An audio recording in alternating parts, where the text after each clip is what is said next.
Hello বন্ধুরা, আজ আমরা আলোচনা করব 2008 সালে মুক্তিপ্রাপ্ত একটি অসাধারণ সায়েন্স ফিকশন থ্রিলার মুভি নিয়ে। যে মুভিটিতে আমরা দেখব পৃথিবীর ভূগর্ভে থাকা এক নতুন পৃথিবীর সন্ধান করতে গিয়ে 10 বছর ধরে নিখোঁজ হয়ে যায় একটি মানুষ। এই 10 বছর ধরে এই মানুষটি কোথায় গেল এবং সে কি সত্যি কোনো নতুন পৃথিবীর সন্ধান পেয়েছিল? যখন এইসব প্রশ্নের উত্তর খুঁজতে 10 বছর পর তার পরিবারের লোক তাকে খুঁজতে শুরু করে, তখন তারা এমন একটা জায়গায় হারিয়ে যায় যেখান থেকে পৃথিবীতে ফিরে আসতে তাদের লেগে যায় বহু সময়। তো তারা এমন কোথায় হারিয়ে গিয়েছিল এবং সেখান থেকে তারা কিভাবেই বা ফিরে আসলো, আর ফেরার সময় তারা সঙ্গে করে এমন কি নিয়ে এসেছিল যার কারণে তারা কোটিপতি হয়ে উঠেছিল? আর শেষ পর্যন্ত তারা কি সেই 10 বছর আগে হারিয়ে যাওয়া তাদের প্রিয়জনকে খুঁজে পেয়েছিল? এই সমস্ত গল্পটাই জানবো আমরা এই মুভিটিতে, যে মুভিটির নাম journey to the centre of the earth. তো চলুন গল্পটি শুরু করা যাক। গল্পের প্রথমে আমরা ম্যাক্স নামে একজন ব্যক্তিকে দেখতে পাই, যে একটি ডাইনোসরের হাত থেকে বাঁচার জন্য খুব জোরে দৌড়ে পালানোর চেষ্টা করছে। কিন্তু সে যখন ডাইনোসরের হাত থেকে বাঁচার জন্য দৌড়ে পালানোর চেষ্টা করছিল, তখন সে একটি জ্বলন্ত আগ্নেয়গিরির লাভার মধ্যে পড়ে যায় এবং নিমেষের মধ্যেই পুড়ে ছাই হয়ে যায়। ঠিক এরকমই একটা স্বপ্ন দেখছিল ট্রাভিয়া তার ভাইকে নিয়ে। তার ভাইয়ের নাম ম্যাক্স, যে একজন সায়েন্টিস্ট, এবং সে গত 10 বছর ধরে কোথায় আছে সেটা কেউ জানে না। আর ট্রাভিয়া নিজেও একটি কলেজের সায়েন্সের প্রফেসর। তাই সে সেদিন ভোরে উঠে ফ্রেশ হয়ে কলেজে যায় এবং সেখানে ক্লাস শেষ হয়ে যাওয়ার পর ট্রাভিয়া একটু ল্যাবরেটরিতে যায়। ল্যাবরেটরি কথার অর্থ হচ্ছে যেখানে বৈজ্ঞানিক বা সায়েন্টিস্টরা বিভিন্ন বিষয় নিয়ে পরীক্ষা নিরীক্ষা করে, তাকেই ল্যাবরেটরি বা ল্যাব বলা হয়।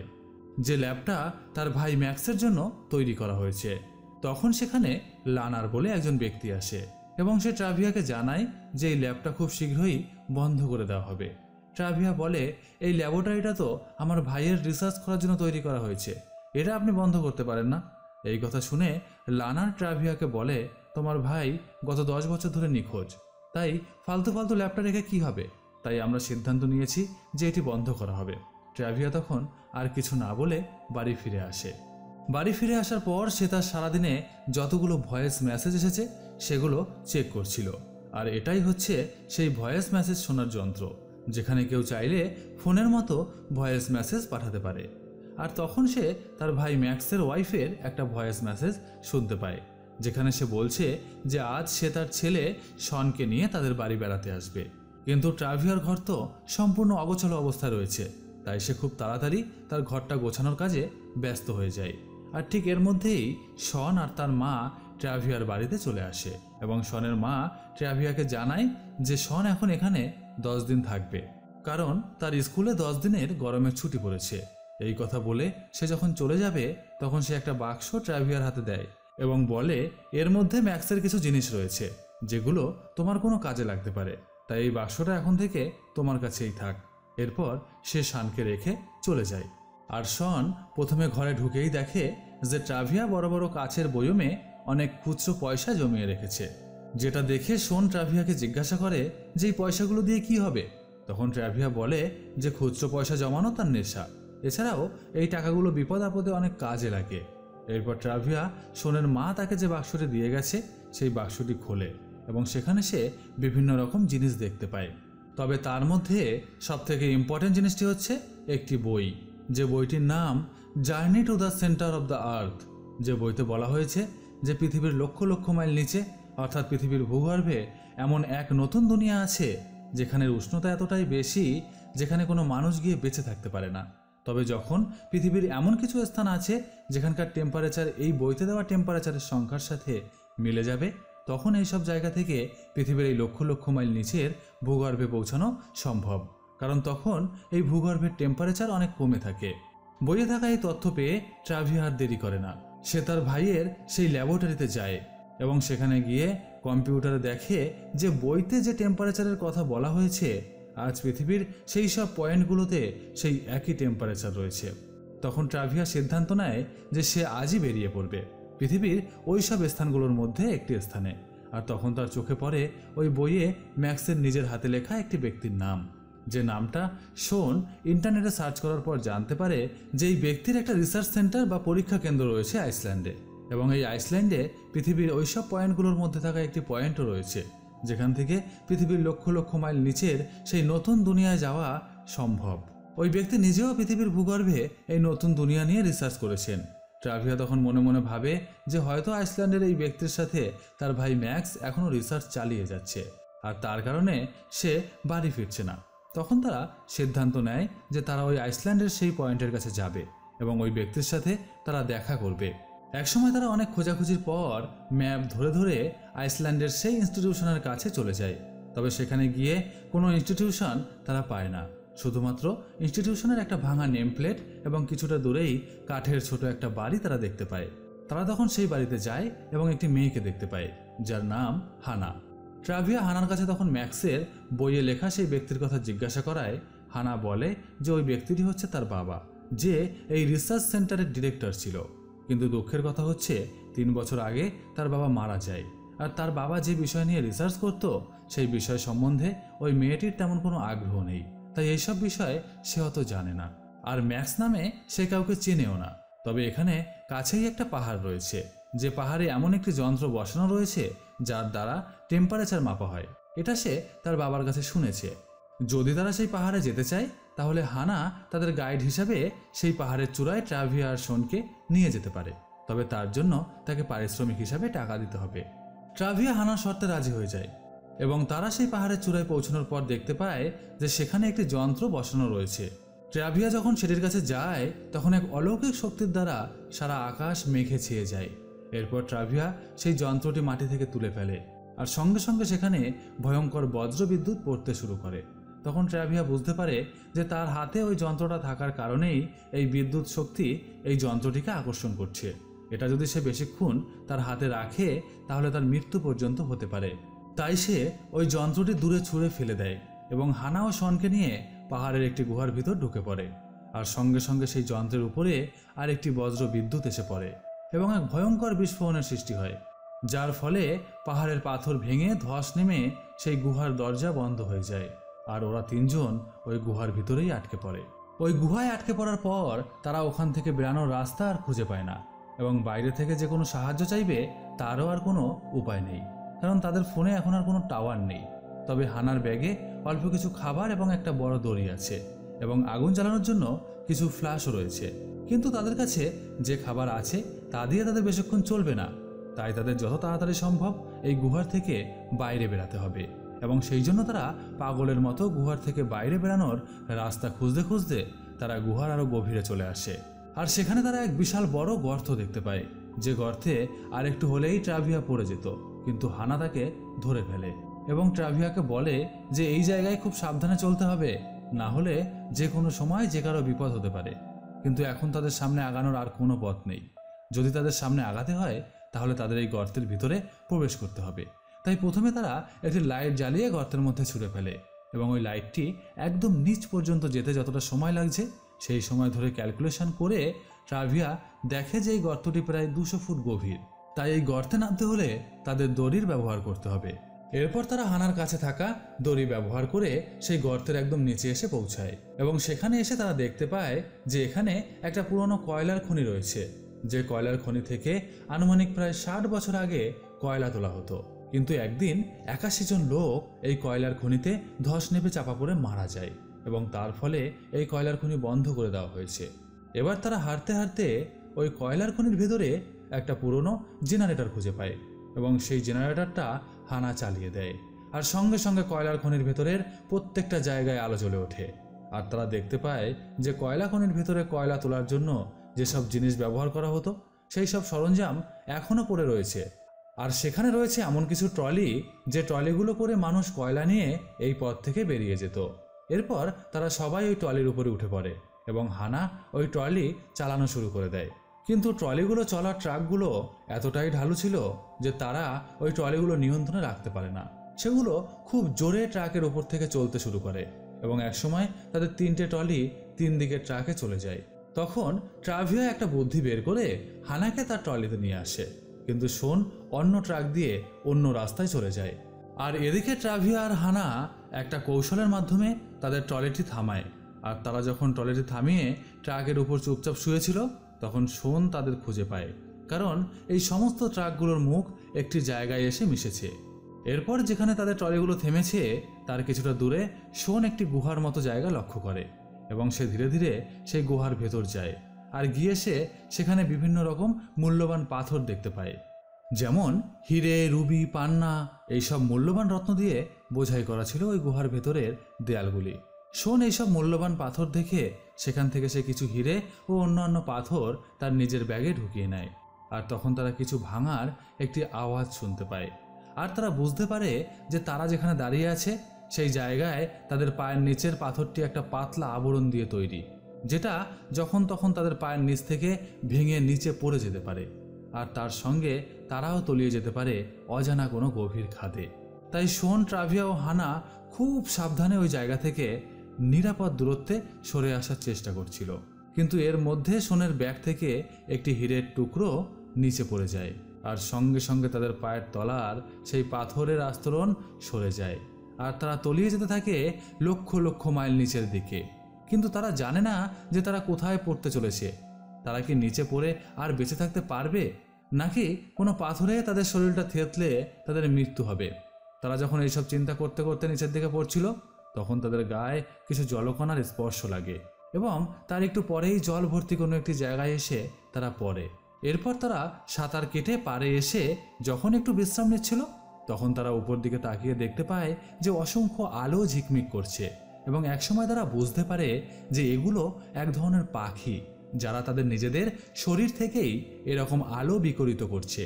তবে এই সব পাখিগুলোর মধ্যে থেকে একটা ছোট পাখি শোনের কাছে আসে এবং তাকে কিছু বলার চেষ্টা করে, তবে কি যে সে বলতে চায় তা কেউ বুঝতে পারে না।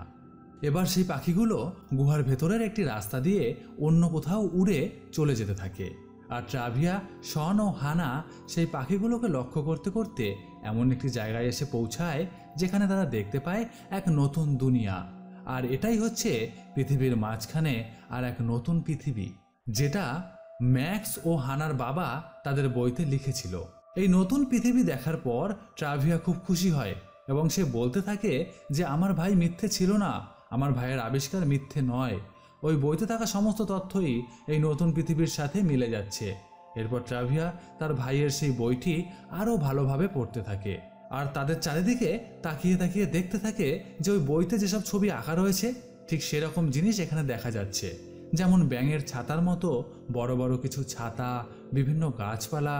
আর এইসব দেখতে দেখতে তারা এমন একটি জায়গায় গিয়ে পৌঁছায় যেখানে মানুষ বসবাস করতে যেসব সরঞ্জাম লাগে সেই সব সরঞ্জাম তারা খুঁজে পায়। আর তারা এমন কিছু চিহ্নও সেখান থেকে খুঁজে পায় যা দেখে বোঝা যায় যে এখানে কেউ না কেউ বাস করত।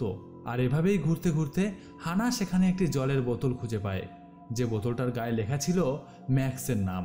আর তখন তাদের কাছে এটা পরিষ্কার হয়ে যায় যে এই জায়গায় একসময় ম্যাক্স থাকতো, এখানে ম্যাক্স এসেছিল, কারণ তার ব্যবহৃত টর্চ লাইট ও একটি ব্যাগ এখান থেকে পাওয়া যায়, যে ব্যাগের মধ্যে তার লেখা একটি নোটবুক ছিল। আর সেই নোটবুকে এখান থেকে পৃথিবীতে কিভাবে ফিরে যেতে হবে সেই দিকও নির্দেশনা করা ছিল, যা দেখে ট্রাভিয়া বুঝতে পারে যে এই হাতের লেখাটি তার ভাই ম্যাক্সের। এবং শেষ পর্যন্ত তারা ম্যাক্সের মৃতদেহটিও খুঁজে পায় এবং তারা সৎকার করে তারা সেই নোটবুকটি আবার খোলে, যেখানে সে লিখেছে যে এক নতুন দুনিয়ার খোঁজে সে এখানে এসেছিল। এবং সে আরও লিখেছে যে আমি অজানা দুনিয়ার খোঁজে এখানে এসেছিলাম, কিন্তু আজ আমি এখান থেকে বেরিয়ে যেতে পারছি না। আমি আমার ছেলেকে খুব মিস করছি। আজ তার 3 বছর পূর্ণ হবে আর এই জন্মদিনে আমি তার পাশে থাকতে পারলাম না। আমি আমার ছেলেকে ভীষণভাবে দেখতে চাই, আমি ওর বড় হওয়া দেখতে চাই, কিন্তু তাকে কি আমি আর কোনোদিন দেখতে পারবো? এই লেখা পড়ে ট্রাভিয়া আর শোন একে অপরকে জড়িয়ে ধরে কাঁদতে থাকে এবং তারা তখন নোটবুক থেকে জানতে পারে যে তারা এখন যে জায়গায় রয়েছে সেই জায়গাটি এমন একটি জায়গা যার চারপাশে লাভা রয়েছে এবং সেই লাভা যখন আরও বেশি উত্তপ্ত হয়ে ওঠে তখন এই জায়গার টেম্পারেচার বাড়তে বাড়তে একসময় 200 ডিগ্রি সেলসিয়াসে পৌঁছে যায়। তাই এই টেম্পারেচার বাড়ার আগে যদি এখান থেকে মানুষ পালাতে না পারে তাহলে তার মৃত্যু অবধারিত। ম্যাক্সও এই জায়গা থেকে পালিয়ে যাওয়ার চেষ্টা করেছিল, কিন্তু তার আগেই টেম্পারেচার বেড়ে যাওয়ার কারণে সে এখান থেকে আর পালাতে পারেনি, তাই এখানে তার মৃত্যু হয়েছে। ম্যাক্স ওখানে আরও লিখেছে যে তারা যেখানে এখন রয়েছে তার ঠিক উত্তর দিকে একটা সমুদ্র আছে এবং সেই সমুদ্রের পাশে একটি নদী আছে, আর সেই নদীর কাছে যেতে পারলে সেখান থেকে বাইরে বেরানোর রাস্তা পাওয়া যেতে পারে। এরপর ম্যাক্সের নোটবুকে যেদিকে যাওয়ার কথা বলা হয়েছে সেই দিকে যাওয়ার জন্য তারা একটি ভেলা তৈরি করে, কারণ তাদের এই সমুদ্রপথ পার করে নদীতে গিয়ে পড়তে হবে। আর ক্রমাগত সেখানকার টেম্পারেচারও বেড়ে চলেছে, তাই তারা সবাই মিলে ভেলা তৈরি করে এবং সেই ভেলায় একটা বড় পাল লাগিয়ে দেয় তারা। এরপর সেই বড় পাল তারা উড়িয়ে দেয়, যাতে হাওয়ার শক্তি কাজে লাগিয়ে তাদের ভেলা সমুদ্রের ভেতর থেকে চলতে পারে। আর পাল উড়িয়ে দেওয়ার পরেই হাওয়ায় ভেলা সমুদ্রের ভিতর টেনে নিয়ে যায় এবং তারা সমুদ্রের ভেতর চলতে থাকে। আর ঠিক তখন সেই পাখিটি শোনের কাছে আবার আসে। আর এদিকে সেই সমুদ্রে ঝড় তুফান শুরু হয়ে যায়, আর মুহূর্তের মধ্যেই সেই সমুদ্র এক ভয়ঙ্কর রূপ নেয় এবং তারা তখন দেখে জলের মধ্য থেকে এক ধরনের মানুষখেকো মাছ তাদের উপর আক্রমণ করা শুরু করেছে। তাই তারা তাদের সাধ্যমতো নিজেদের রক্ষা করার জন্য চেষ্টা করতে থাকে। যখন তারা আর নিজেদের রক্ষা করতে পারে না, তখন সেখানে এক ধরনের প্রাণী আসে, যেসব প্রাণীগুলো ওইসব মানুষখেকো মাছগুলোকে খেতে শুরু করে, আর যার ফলে সেই মাছগুলো আর তাদের কোনো ক্ষতি করতে পারে না। এবার শোনের ফোনে একটা ফোন আসে, যে ফোনটা তার মা করেছে। তখন শোন বুঝতে পারে যে এখান থেকে ইন্টারনেট কাজ করছে। তবে ওই মাছগুলো যখন তাদের আক্রমণ করছিল, তখন তার ফোনটা সমুদ্রের মধ্যে পড়ে যায়, তাই সে আর কথা বলতে পারে না। আর ওই সাপের মতো প্রাণীগুলো ওই সব মানুষখেকো মাছগুলোকে খেয়ে সেখান থেকে চলে যায়। তবে ঝড়ের গতি ধীরে ধীরে আরও বাড়তে থাকে, আর তাদের পাল এত জোরে উঠতে থাকে যে হানা সেই পাল ধরে রাখতে পারে না। তখন শোন সেই পাল ধরে রাখার চেষ্টা করে, কিন্তু হাওয়ায় সেই পাল শোনকে উড়িয়ে নিয়ে চলে যায়। এটা দেখে ট্রাভিয়া কান্না করতে থাকে, কারণ সে এখান থেকে একা বাড়ি ফিরে শোনের মাকে কি জবাব দেবে। এবার আমরা দেখি শোন এক জায়গায় অজ্ঞান হয়ে পড়ে আছে, কারণ তাকে হাওয়ায় উড়িয়ে এই জায়গায় এনে ফেলেছে। আর তারপর সে অজ্ঞান হয়ে যায়। তার যখন জ্ঞান ফিরে, সে তখন নিজেকে আবিষ্কার করে একটি পরিত্যক্ত জায়গায়, এবং সেখানে সে একটি প্রাণীর কঙ্কাল দেখে ভয় পায়। আর তার একটু পরেই সেই পাখিটা তার কাছে আসে এবং তাকে রাস্তা দেখিয়ে দূরে কোথাও নিয়ে যাওয়ার চেষ্টা করে। শোনো সেই পাখিটাকে অনুসরণ করতে করতে সেই পাখির দেখানো রাস্তায় হাঁটতে থাকে। এদিকে ট্রাভিয়া ও হানা শোনকে খুঁজতে খুঁজতে তারা এমন একটি জায়গায় যায় যেখানে কিছু মানুষখেকো গাছ রয়েছে, যে গাছগুলো তাদের আক্রমণ করতে শুরু করে এবং হানাকে তারা তাদের জালে পুরো পেঁচিয়ে ফেলে। ট্রাভিয়া তখন হানাকে বাঁচানোর চেষ্টা করে, কিন্তু ওই মানুষখেকো গাছগুলো তাকেও মেরে ফেলতে চায়। তবে তাকে মেরে ফেলার আগে ট্রাভিয়া গাছের গোড়া সমেত উপড়ে ফেলে দেয়। আর শোন ওই পাখিটাকে অনুসরণ করে চলতে থাকে এবং চলতে চলতে সে একটি জায়গায় ধাক্কা খেয়ে পড়ে যায় এবং তখন সে দেখতে পায় যে ওই জায়গায় মধ্যাকর্ষণ শক্তি কাজ করে না। অর্থাৎ কোনো ম্যাগনেট জাতীয় জিনিস যদি উপরে ছুঁড়ে মারা হয়, তাহলে মধ্যাকর্ষণ শক্তি দ্বারা সেটা নিচে নেমে আসে না, সেই বস্তুটি ওই জায়গায় ভাসতে থাকে। বৈজ্ঞানিক ভাষায় এই জায়গাটিকে ম্যাগনেটিক ফিল্ড বলা হয়। এবং শোন এখানে কিছু বড় বড় ম্যাগনেটিক পাথরও ভেসে থাকতে দেখতে পায়, কিন্তু সেই ভাসমান পাথরগুলির নিচে রয়েছে গভীর খাদ। তবুও ওই পাথরগুলির নিচে না পড়ে ভেসে রয়েছে। শোন তখন সেই পাথরের উপর ওঠে এবং সেই পাথরে করে ভাসতে ভাসতে সে একটা বড় খাদের এক প্রান্ত থেকে অন্য প্রান্তে অনেক কষ্ট করে এসে পৌঁছায়। তবে এখনও ট্রাভিয়া ও হেনা শোনকে খুঁজে পায়নি, তাই তারা শোনকে জোরে জোরে ডাকতে থাকে, কিন্তু শোনের কোনো সাড়া তারা পায় না। শোনও ট্রাভিয়া ও হানাকে চিৎকার করে ডাকতে থাকে, কিন্তু সেও তাদের কোনো সাড়া শব্দ পায় না। তবে কেউই হাল ছাড়ার পাত্র নয়, তাই তারা একে অপরকে খুঁজে চলেছে।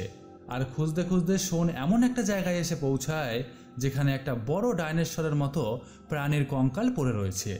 সে যখন ওই কঙ্কালটিকে ভালোভাবে দেখতে থাকে, তখন সে একটা ভয়ঙ্কর কোনো প্রাণীর আওয়াজ শুনতে পায়, তাই সে একটু আড়ালে গিয়ে লুকিয়ে পড়ে। এদিকে ট্রাভিয়া হানাকে বলে যে তুমি নদীর কাছে গিয়ে ওয়েট করো, আমি শোনকে না খুঁজে এখান থেকে কোনোভাবেই যাব না।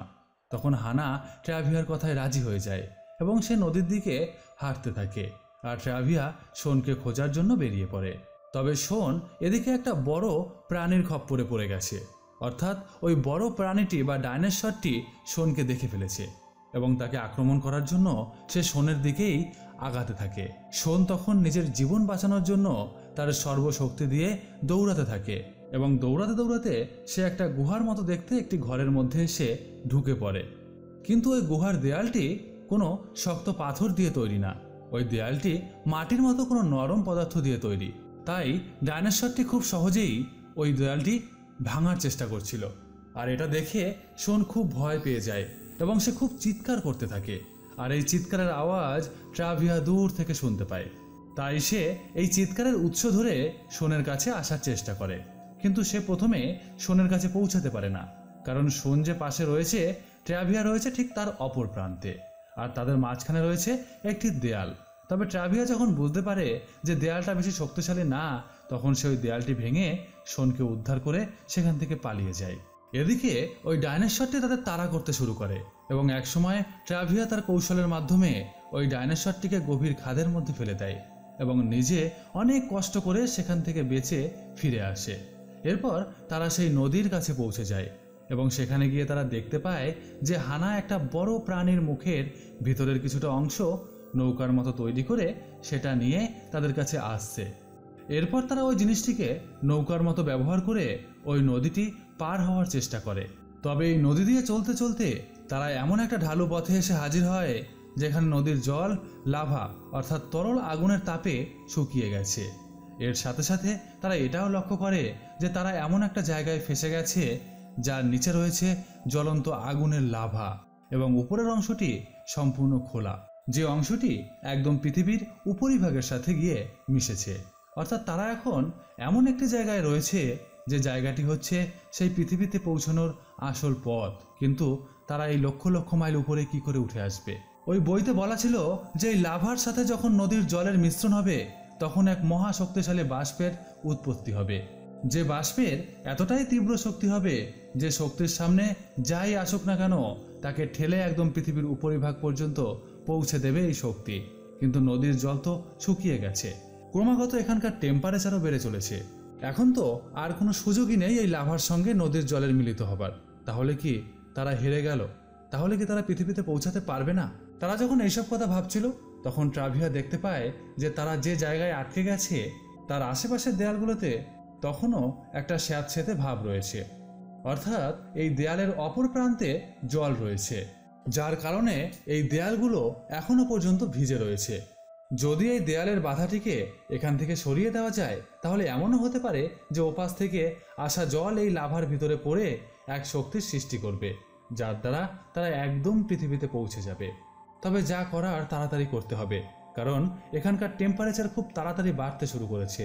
তাই হানার ব্যাগে থাকা কিছু মাইন্স নিয়ে ট্রাভিয়া ওই দেয়ালের ফাটলগুলো ভাঙার চেষ্টা করে এবং একসময় তারা একটি দেয়াল ফাটিয়ে ফেলে, আর সঙ্গে সঙ্গে সেখান থেকে নদীর জল এসে ওই লাভার উপর পড়তে শুরু করে এবং সেখানে এক শক্তিশালী বাষ্পের উৎপত্তি হয়।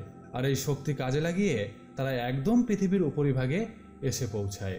তবে হানা গাইড হিসাবে ট্রিভিয়ার কাছ থেকে কোনো টাকা নেয়নি, কারণ ট্রিভিয়া হানাকে সারা জীবনের জন্য জীবন সঙ্গী হিসাবে বেছে নিয়েছে।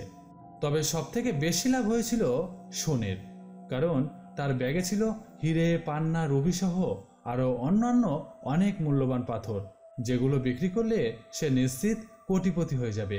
এরপর তারা বাড়িতে ফিরে যায় আর এখানেই মুভিটি শেষ হয়ে যায়।